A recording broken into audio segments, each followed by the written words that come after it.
paid close attention through his football journey. And we've had a chance to visit with a bunch of folks that know him extremely well. I want to give you a taste of those conversations. This is visits we had with Tua's parents. Fascinating people. It's a very close-knit family. We talked with them. Trent Dilfer, who, as you know, Buck's been training him for a long time and known Tua forever. Kirk Herbstreit, really the voice of college football, who was there on the scene for some of Tua's biggest moments. And we also went back and talked to his high school quarterback coach. Here's those conversations. I've never personally seen a prospect as good as Tua. Hey everyone, it's Daniel Jeremiah from Move the Sticks. And I'm Bucky Brooks.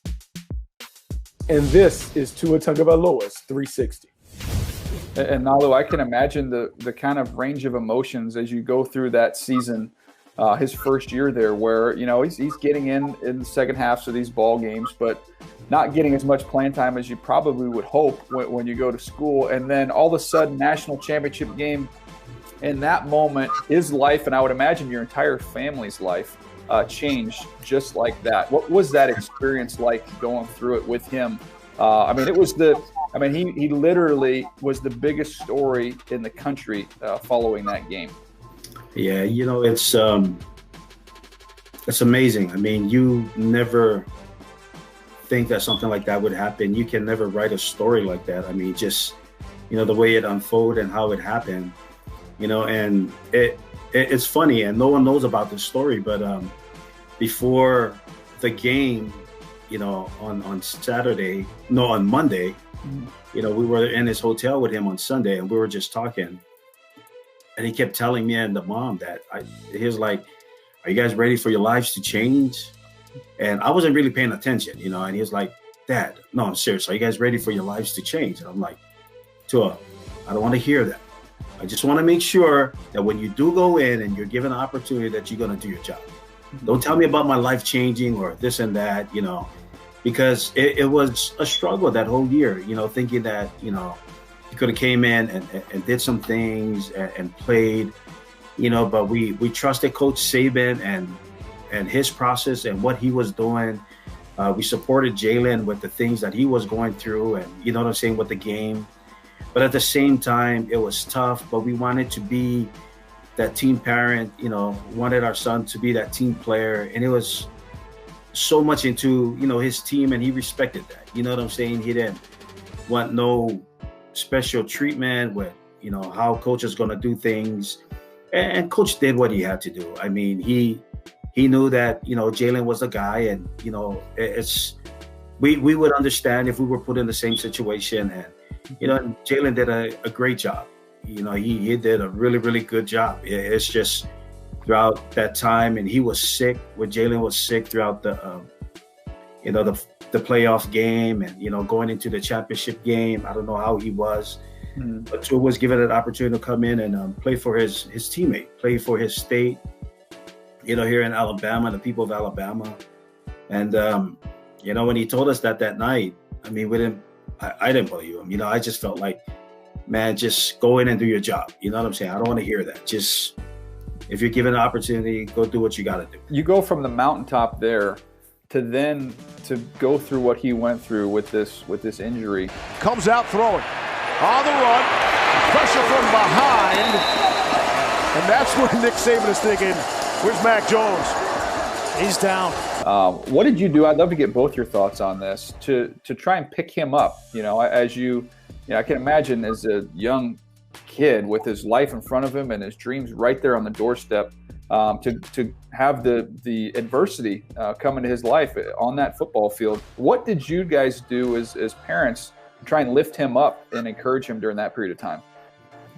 You know, when he got hurt, I knew it wasn't his ankle, because he was going through that, you know, after the surgery, he played that LSU game and he wasn't even 50%, you know what I'm saying? I don't know what percentage he was, you know, but his adrenaline kind of drove him to play that game. And then the following week, they had the Mississippi State game. And, you know, it was tough to see him not be able to stand and just being on the ground. It just kind of, I mean, you don't know how to react. You don't know what's going on, you know what I'm saying, in your mind. And know, the only thing that we could do was, you know, we prayed. We just, you know, put our heads down and we prayed to the Lord, and we looked at God and just said, hey, it's do your will. You know what I'm saying? Not ours. You know, and then we just looked over to see, you know, if they were going to take them out, and they did. And then, you know, we looked at each other and said, hey, we need to go down there. They were requesting for us to come down and, you know, talk with the trainers and with Tua and to see how Tua was doing. You know, and at the time it was devastating, you know, because no parent wants to see their child go through any pain. And I think so many times, even with the other injuries he's had, you know, we tell him, you know, we trade places with you in a heartbeat. Is there any other adversity that you guys could speak to that Tua's had throughout his life that he's been able to kind of work his way through? I think the first true adversity that he's faced was actually one off the field, which is when his grandfather had passed, and he was competing for the starting job then. Also, he was competing against the all-state player quarterback who was a senior, and Tua was a sophomore, incoming sophomore, competing for the starting job at St. Louis High School.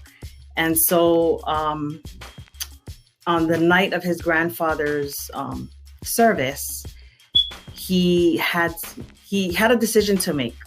Either he'll come to Papa's going home celebration, or actually start. That was the first game he had to start for his high school career.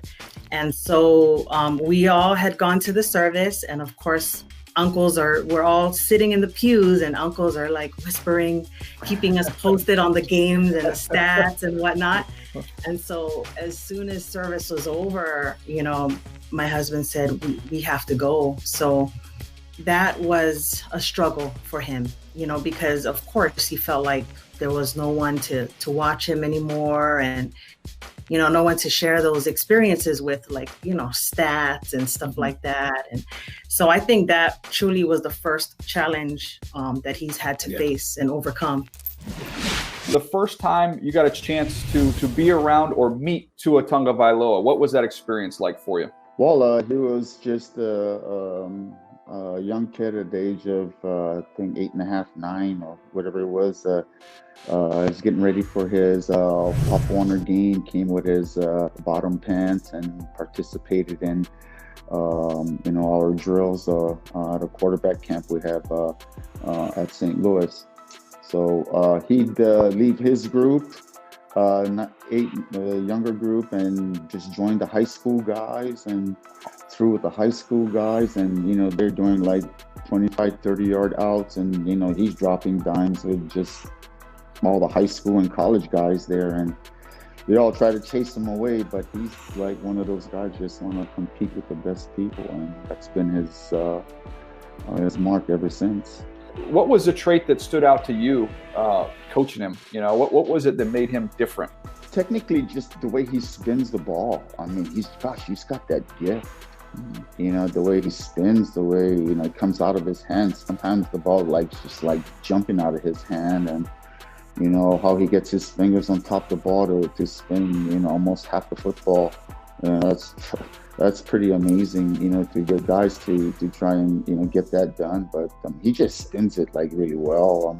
Just a gift. He could do anything he want to do with the ball, you know, basically. But you know, and his competitiveness, you know, he's got an amazing competitive spirit in him that just uses that to drive him to get better, because it's tough to, you know, try to get him better. And, you know, when, you know, you're at that stage where you're good, and then sometimes you're afraid to just, you know, fix something that's not, you know, that doesn't need fixing. I mean, he drops dimes like, you know, like it's pretty amazing. Ball very rarely touches the turf when he's around.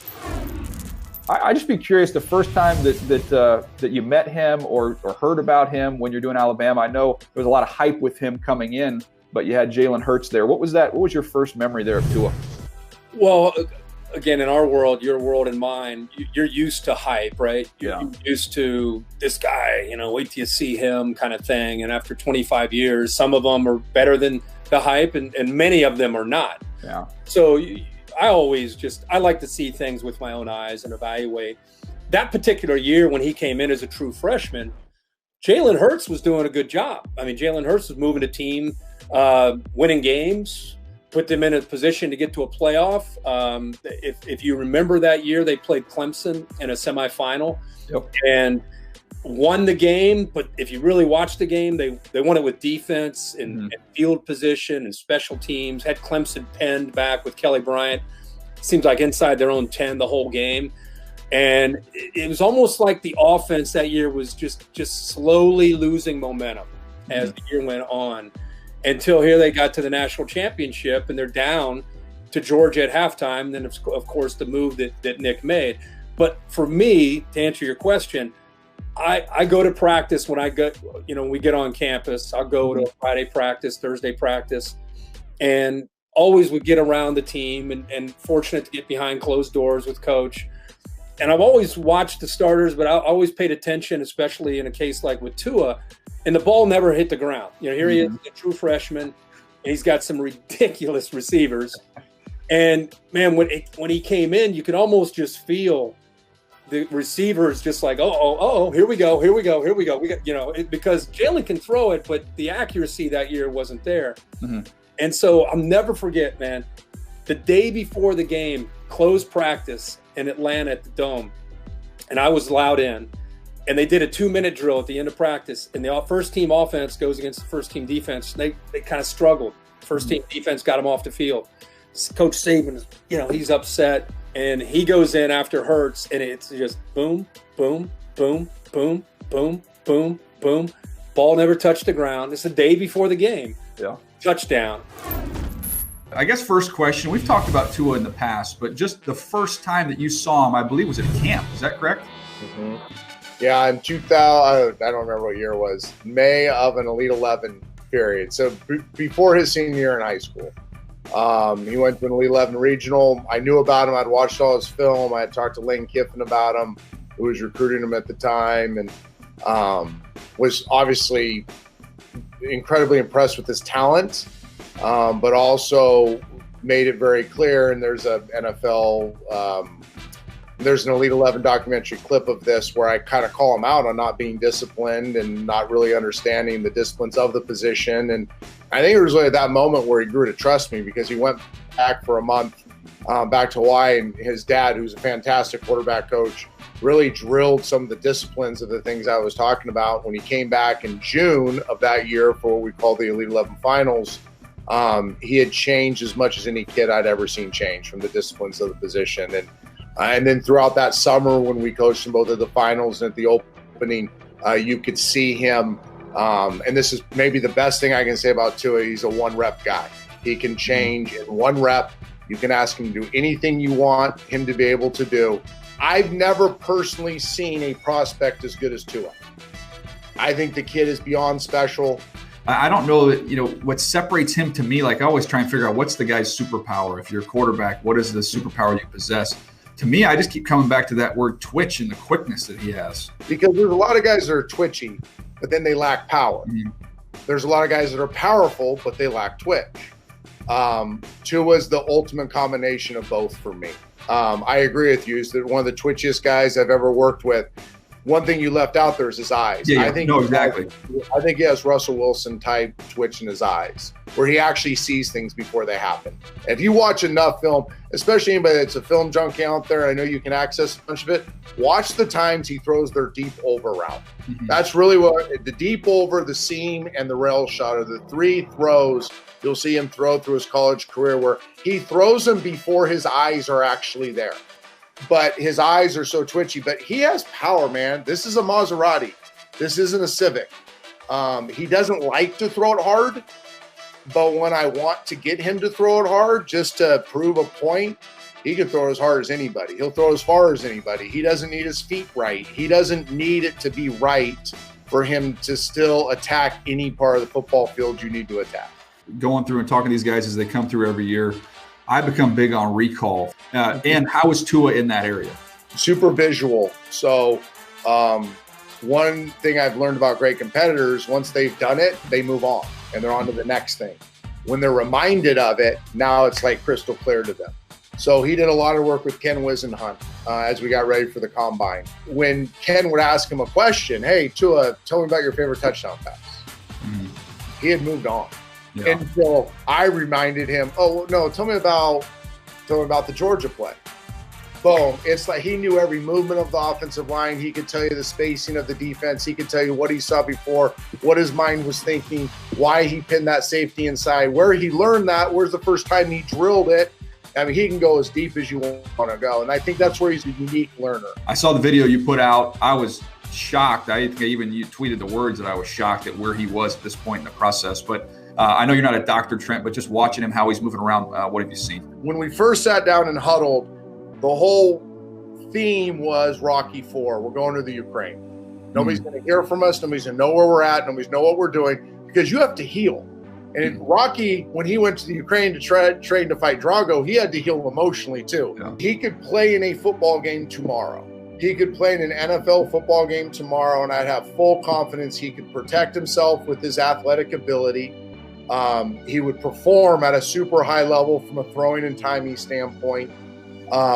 And he wouldn't be at risk. I've continued to build up the capacity every single day. I mean, overdoing it, thinking he's going to fatigue, and then he doesn't fatigue. Yesterday, for instance, he threw 50-ish intermediate routes, so 3 5-step drops, let's say under 20-yard crossing routes, basic crosses, corners, speed outs, short digs, pivots, blah, blah, blah, blah. And then he wanted more. And I wanted yesterday to be kind of a midday, not a heavy day. So then at the end of the day, we threw about 25 high-impact throws. So post stops, deep digs, deep comebacks, 7-step action, reset in the pocket, some escape move. Probably threw 25 of those, and his best rep of the day was his last throw. You mentioned it, all the guys you've been around, and you've seen every starting quarterback in the NFL has come through, and you had a chance to look at them. I'm just curious from a big picture standpoint, what you think, and you can include Tua in this, but if you're going to say all these guys, you've seen them, the guys that set themselves apart, that have had that success at the next level, what is it that we're missing? What is it that we don't realize or aren't taking into account what they have that makes them great? What's their thirst to get better next year and the year after? And after their second contract, because they're all going to be mega, mega rich after the second contract. They're probably going to sign $300 million deals after the second contract. Which one of those guys are like Peyton Manning, that when he got the first $100 million contract and the first mic that was put in his face, he said, Peyton, what are you going to do with this? He said, I'm going to earn it. Yep. That's the secret sauce, y'all. That is the difference between guys that aren't great like me, that got paid a ton of money in his second contract and kind of exhaled, or guys that when they get that, they get the riches of the world, when you can ride on any private jet, you can go anywhere you want, you can make any decision you want, they choose to do the lonely work. They choose to watch tape. They choose to work on their mobility stability. They choose to retweak their mechanics. They choose to bring guys out to their houses and work routes on there in the off season. They choose to do whatever the hard stuff is to get better every year. That's why we can't tell who's better between some of these guys. You can only guess which guys have that competitive nature, which guys have that assassin quality to them. Tom Brady, Drew Brees, Aaron Rodgers, Peyton Manning, any of them that are going to the Hall of Fame have that same traits. I know Tua has that trait. I don't know about the rest. Do you feel like you're pretty much like you were before you got hurt? Oh, I feel 100%. I feel like if there was a game today, I'd be able to go out there and perform. I mean, the same way I was able to perform the other years when I was healthy. So. In going through your workouts, Tua, your passing progressions, some of the run game stuff that you're doing, what's been the hardest part to overcome because of the injury? Well, I'd say the hardest part that I had to overcome was was not being able to do things. That was the hardest part. I see everyone else preparing for their pro days. I see everyone else being able to prepare for the combine, and I'm over here doing rehab, so it's hard to see everyone doing things. And even when I was at the combine, seeing the quarterbacks being able to throw and me not being able to go out there and just compete with them, I mean, it was hard in that aspect. Now, I'm sure you're going through some of these video conference meetings with teams as well. What about that process? I mean, can you really convey everything you'd like to convey through a video conference? I'd say it's hard. It's very difficult. You can't, some of the content that the coaches try to teach you or try to show you, you can't really see it as good sometimes, depending on your connection or whatever the external factors are. But it's difficult because at the same time you can't hear some of the guys talking, and you don't know who's talking sometimes. All right, Buck, it was great to listen to those stories, and you start to learn about Tua. And I keep coming back to this word, magnetic. I mean, he just has this ability to pull people in, and you've seen that firsthand. Yeah, Tua is a very, very special player, but he's even a better leader. Having had the opportunity to be around Tua at Elite 11 and the opening, having the opportunity to watch him firsthand kind of put his imprint on a team, he's a remarkable leader. Guys gravitate towards him. He does a great job of using his power as a leader to really get the team going in the right direction. We can talk about all the things that he does on the field. Terrific thrower, touch timing and anticipation, arm as strong as a whip, does a great job of just making these dynamic plays as a quick rhythm thrower. But it's really what he does beyond the field that really leads me to believe that he is a franchise quarterback. And I know there are a ton of medical risk associated with potentially taking him as a top pick. But man, I am willing to roll the dice on a guy who really gets it from a football character standpoint. Well, now it's time for FedEx Rising Air and Ground Stars, and we've talked a lot here about Tua off the field. You touched on briefly what he's done on the field, Buck, but let's do a little deeper dive there on the evaluation of the player between the lines.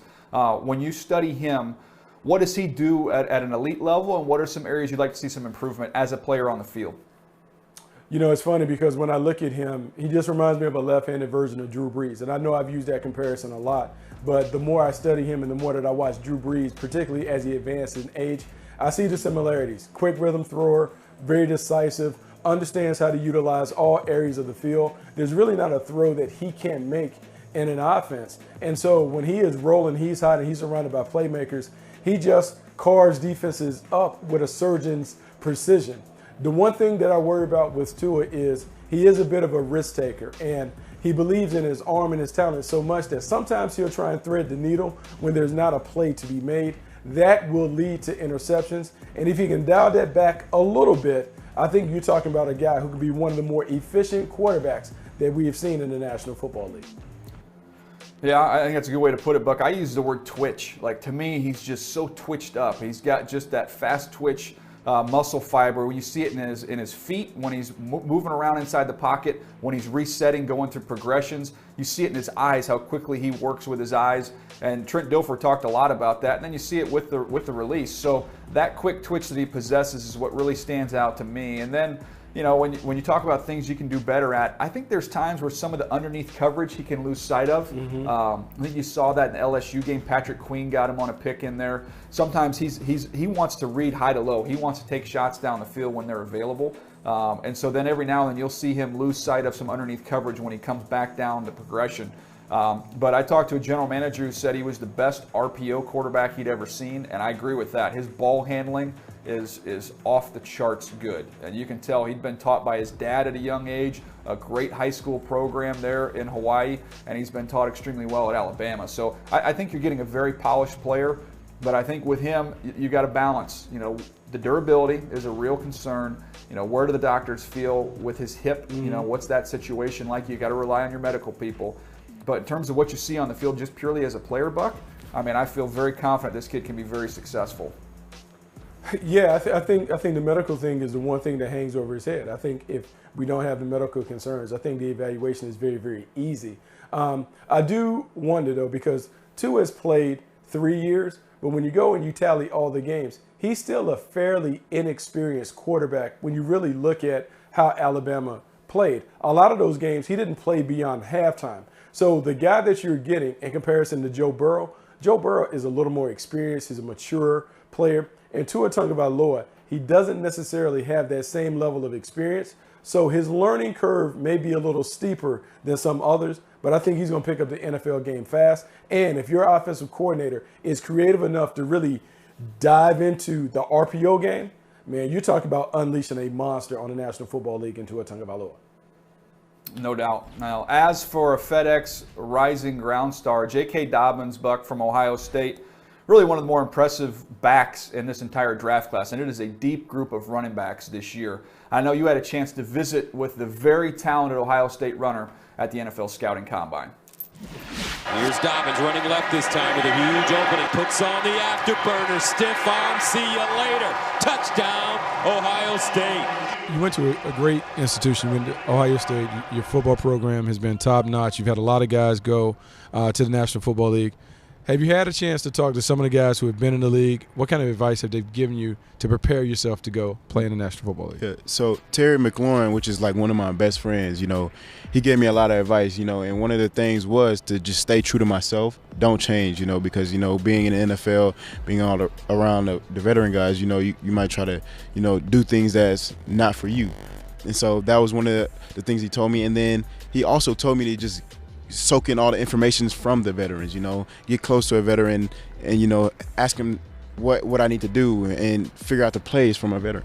When we were making the walk here to the chairs, we talked about competing. You were talking about, man, it's killing you not being able to compete with the guys here. But at Ohio State, man, 5 stars everywhere, a lot of competition just to get on the field. Talk about that environment, how that environment should prepare you to play well at the next level. Yeah, so Ohio State, we compete in everything we do, Coach Mig does a great job with the strength and conditioning, just making everything a competition. It doesn't matter what drills, anything we're doing, it's a competition, and they make sure if you lost there. So I think that definitely, bred me into something that just wants to eat up the competition. I heard this year, like going into your final season, you decided to kind of make some changes to your diet.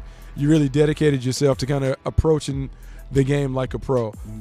What did you do in terms of your nutrition, your diet? What were some of the things you did preparation-wise to help you have a great final season? So, I went vegan for 2 months. That was it was super hard. It was definitely different. It was something different. And, I craved a lot of, fries and stuff like that because around the facility at college, some of my teammates, they sit down with a triple stack burger or something. It's like, man, you see me right here. You see that I'm doing a diet, so why you come over here about me? But yeah, it was definitely tough. And I did extra things to help me recover. Cryo, float tanks, anything, hyperbaric chambers. I did all that stuff, and it definitely benefited me in my game. So you felt like it impacted your game in a positive way. You felt like this was the best that you felt on the field, and that's why your performance was such? Oh yeah, yes sir, no doubt.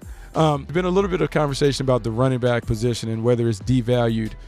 Tell me why running backs are still important to elite offenses. Yeah, so running backs do everything. We block, we catch, we run, so to say it's devalued by some of the people, I honestly think we're one of the most important things besides the linemen and then the quarterbacks, but because we also have to transfer information back there with the quarterback because we have to pick up our blitzes. So we got to know the coverages and what blitzes are coming. We got to know a lot of things. So I think we're pretty important. So when you look at the National Football League, who are some of the running backs that you pattern your game after? Definitely Christian McCaffrey.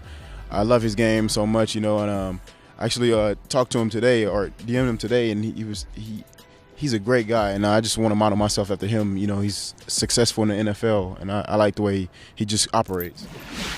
Well, Buck, you knew the conversation was going to go there. I enjoyed listening to that, but of course it's always going to come back to how much do you value the running back position, and I thought J.K. Dobbins brought up some good points there. You talk about the value and what they do running the football, but being the last line of defense in front of your quarterback and pass protection, as well as being an outlet for your quarterback.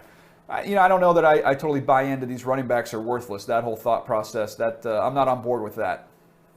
Yeah, so I think what the conversation is, and J.K. Dobbins is alluding to it, is the value is one thing when it comes to draft day and what you pay them. The importance is another thing. They're still very, very important, running backs are, in the entire puzzle piece of building an offense, particularly a dynamic offense. You need a marquee playmaker, a guy that can make it happen, a guy that can really block, run, catch, and do a lot of different things at the position. And so we may diminish their importance in draft scenarios or when it comes time to write the big check for their second contract. But make no mistake, offensive coordinators understand how important they are to making a good offense go. And then as a player, just when you study J.K. Dobbins, Buck, I love the combination you get of the speed and the power. He's somebody that is a very attacking style to his play. I mean, he sees it, he goes, there's no hesitation. He's low to the ground, so he's already got natural leverage as a runner. He's got contact balance. I think in the passing game, people nick him a little bit for a couple drops in that Clemson game, but when you study him on the whole, I think he's got very reliable hands, and I think he's got more to offer as somebody you can put out in the formation and do some different things with. And I've been impressed with the want to and the ability in pass protection. I think he's in a pretty good spot there as well. Yeah, it's funny you bring up the Clemson game. The Clemson game, to me, was kind of the icing on the cake when it came to the J.K. Dobbins evaluation. There was a point in that game where it looked like J.K. Dobbins was the best player on the field. Prior to tweaking his ankle, Clemson had a tough time slowing him down. And when you think about the talent that was on the field on both sides of the ball, J.K. Dobbins standing out like that was very, very impressive. And when you go and look at the way that he put the Ohio State offense on his back from about the middle part of the season through the end, it suggests to me that he is more than capable of being a workhorse running back. And the team that selects him is getting a 3-down back who has the toughness and the full gamut of skills to be an RB1 at a high level.